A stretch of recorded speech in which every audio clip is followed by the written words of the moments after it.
KORK North Bay, your source for news and happenings throughout the North Bay.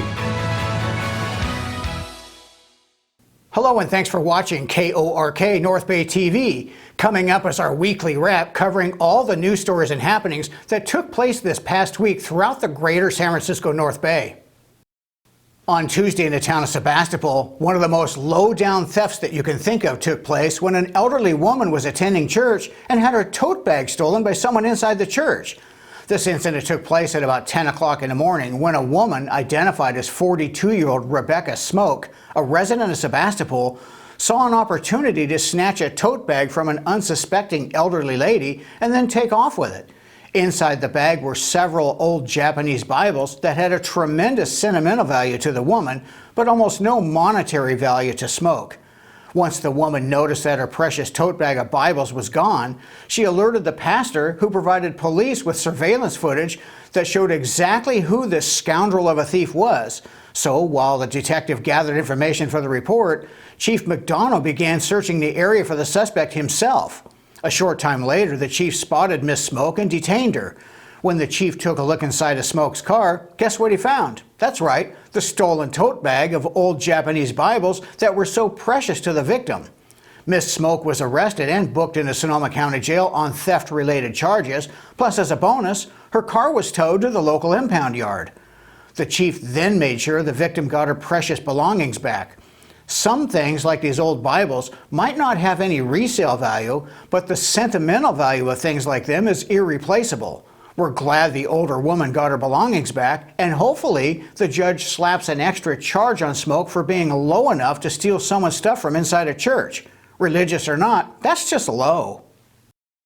In Novato, the police department is asking for the public's help in identifying a couple of suspects involved in a series of construction site burglaries stemming back to April, May, and June, where over $70,000 worth of materials were stolen from a construction site in Novato.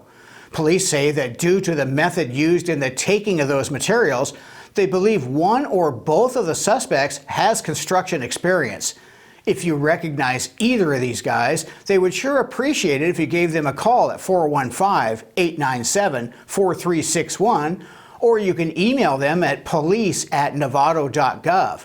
If you want to stay anonymous, you can send a text to 888-777, starting with Tip Novato followed by your message. Let's hope someone recognizes these guys so they can be brought to justice. This next story involves a suspect who almost qualifies for our Super Genius Award after he returned to the scene of his crime while police officers were still there. This story took place in Vallejo when a suspect identified as 32-year-old Luis Avila, a resident of Vallejo, thought it would be a good idea to break into the Solano County Health and Social Services building and help himself to a few of their laptop computers, a cell phone, a set of keys, some video conference equipment, and some blank EBT cards. When employees noticed that they had been broken into and burglarized, they called police, who began their investigation and were able to identify Mr. Avila as their suspect. While police were still conducting their investigation, Super Genius Avila had another great idea of returning to the scene of his crime, where he was quickly taken into custody. Detectives secured a search warrant and paid a visit to Avila's home, where they found a backpack containing all of the items that he helped himself to at the building. Avila was booked in the Solano County Jail. Police say, as their investigation continues, Avila may receive more charges. On Monday in Vallejo at about 12:20 in the afternoon, an armed carjacking took place on the 400 block of Ryder Street. Thankfully, the victim wasn't hurt, so police were called, who responded to the scene to get information about the incident and then began searching the area for the vehicle. And sure enough, a short time later, the vehicle was spotted by officers near the intersection of Mahogany Drive and Broadway Street. So they hit their lights and siren to pull the vehicle over. But the driver kept going, so they cut him off and performed a felony stop, which usually means with guns drawn. Well, thankfully they did, because the driver of the other car began shooting at the officers, so they returned fire.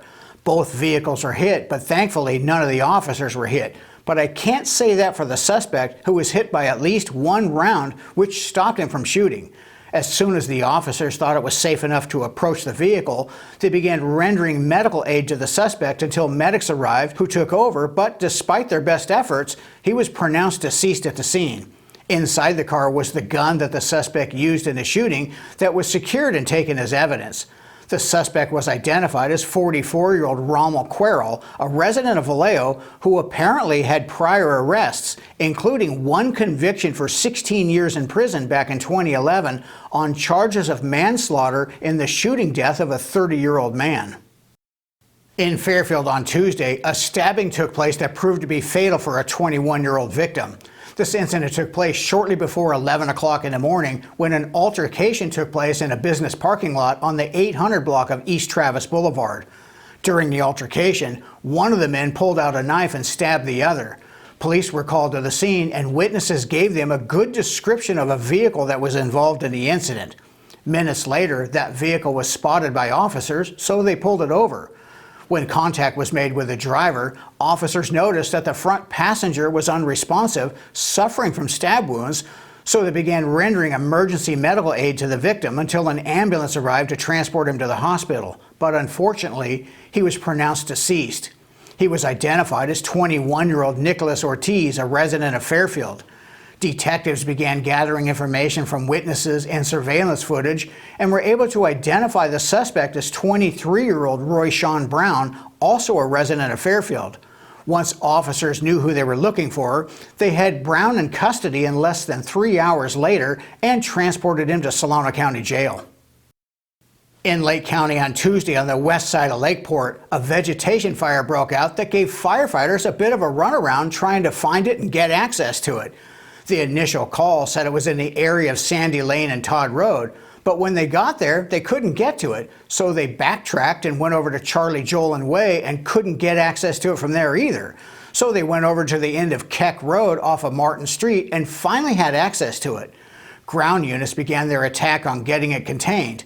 The fire had burned an area of about 1.5 acres in size inside an orchard area that had recently been mowed, but within that orchard area were several brush piles that were also on fire, so they began getting those put out as well. Thankfully, no structures in the area were threatened by this fire. But while firefighters were working on getting this fire contained, they discovered that another fire had started a few hundred yards away that was about 1/2 acre in size that was definitely threatening a structure. So they split up their resources to go start working on that second fire in order to protect the home that was in its path. CAL FIRE was called, who sent air support to drop retardant along the ridge line between the fire and the structure to help prevent the fire from reaching it, and thankfully it worked. And thanks to the great work of all the crews involved, they were able to get both fires contained and put out before any property damage was done. This was another great job by our beloved first responders from the Lakeport Fire Department, CAL FIRE, the Kelseyville Fire Protection District, the North Shore Fire Protection District, and a contract dozer who was called to help. A great job by everyone. This broadcast is sponsored by Mike Larbury Automotive. 5-star ratings for all of your domestic and import automotive repair needs, located on Highway 12 in Sonoma. Mention you saw them here on KORK TV to receive a special discount. And also by Sonoma Paint Center, your source for all of your home and automotive paint and supply needs. Transform your home or business with Sonoma Paint Center.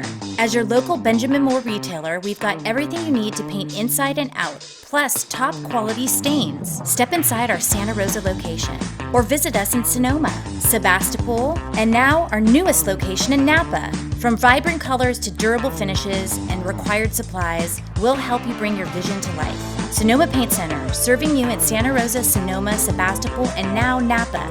Sonoma Paint Center, color your world.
Well, that's it for our weekly wrap. Thanks for tuning in. We really appreciate it. We'll see you again on Monday for our weekend wrap.